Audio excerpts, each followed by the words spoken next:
Hey carnivores, I'm Cassandra. This is my Apex Odyssey. Welcome back. I haven't posted in a week or so since the beginning of the year. Just been really busy and nothing super exciting to report about.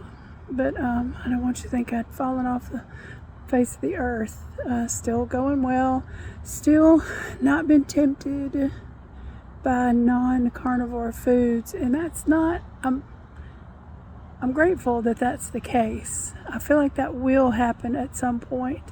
I don't know if it'll be a certain amount of time has passed or a certain amount of weight is lost. I'll go through that.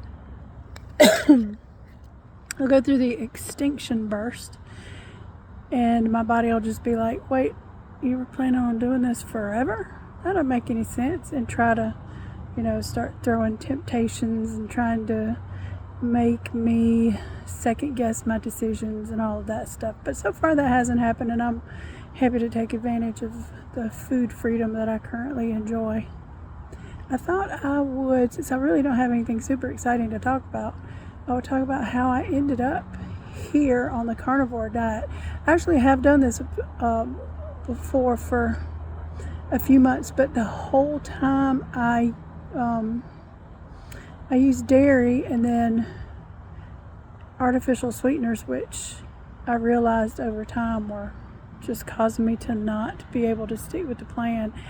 And, because I was conditioned to think that a sugar addiction wasn't possible, or addiction to sweet taste wasn't possible. And I don't know what's going on, but there's something in some people that makes them not be able to moderate sugar or sweetness. So having not had any sweet tastes these past 3.5 months or so, this is day 116, I think, it hasn't been an issue at all. I haven't even, sometimes I'll have like a memory of something that I used to enjoy and be like, oh, that was nice, but I don't really want it. So at least for like probably 35 years, I've been trying to lose weight. And this was, when I was really pretty thin, still trying to lose weight as a teenager. And then after the birth of my first son, I started putting on a lot of weight. But, and I tried everything, I went and checked out books from libraries. This was back in the 90s when, before I had internet. Read books, listened to what my doctors told me. Everything you can think of. I was a vegetarian for a while.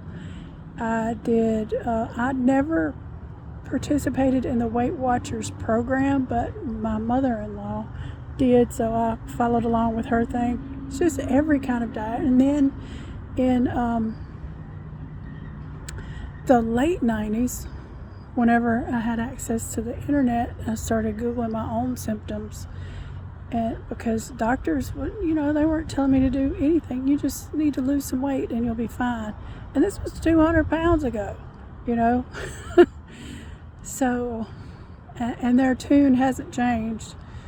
But, again, in the late 90s, I had a lady that I worked with say, you ought to try the Atkins diet. So I read up on it. I did.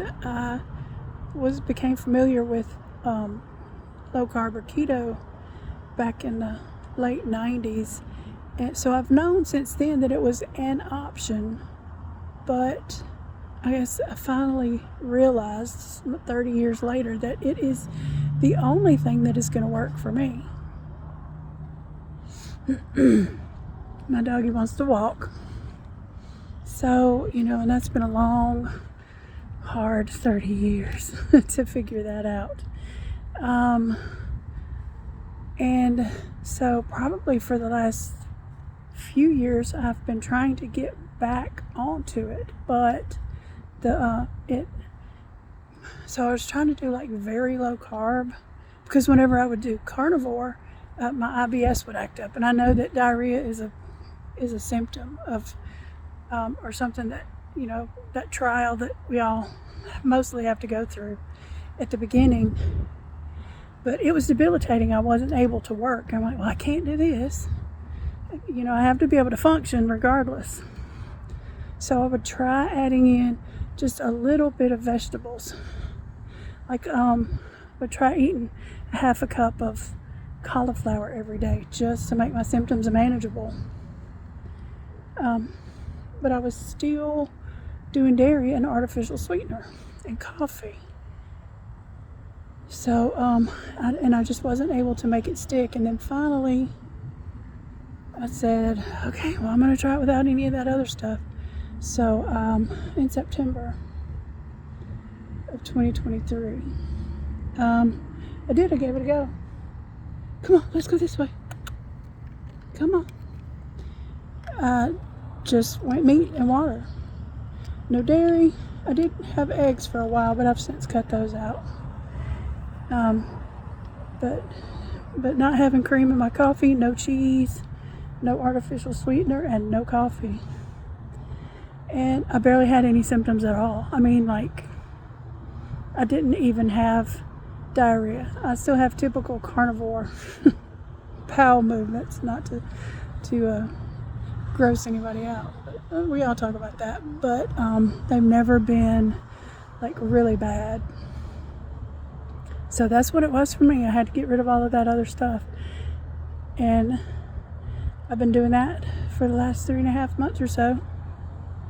And just almost immediately, my symptoms of everything started to improve. I've lost some weight. I don't want this to be a weight loss channel. I'll maybe give an update at my 4-month marker, something like that. But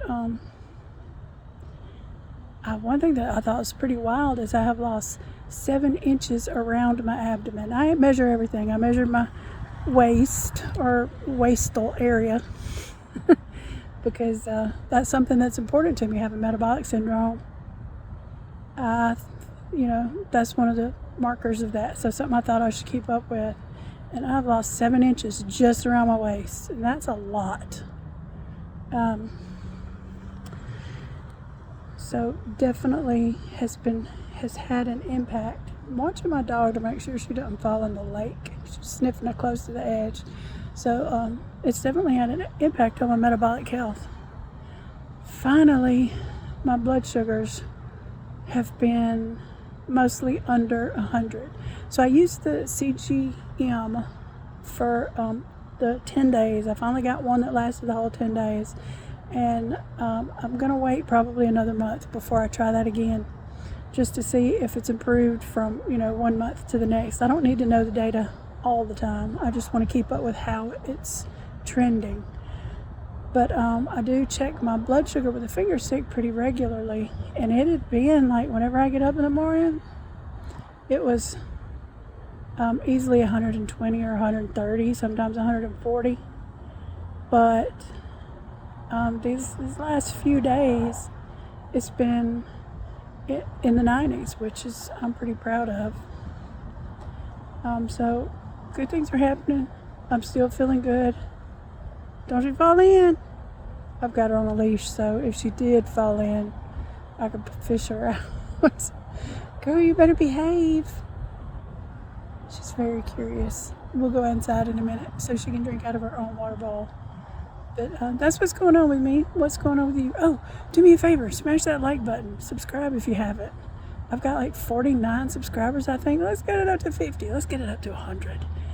Because I am ready to share some cool stuff that's happening in my life. And I hope you guys have an awesome rest of your day.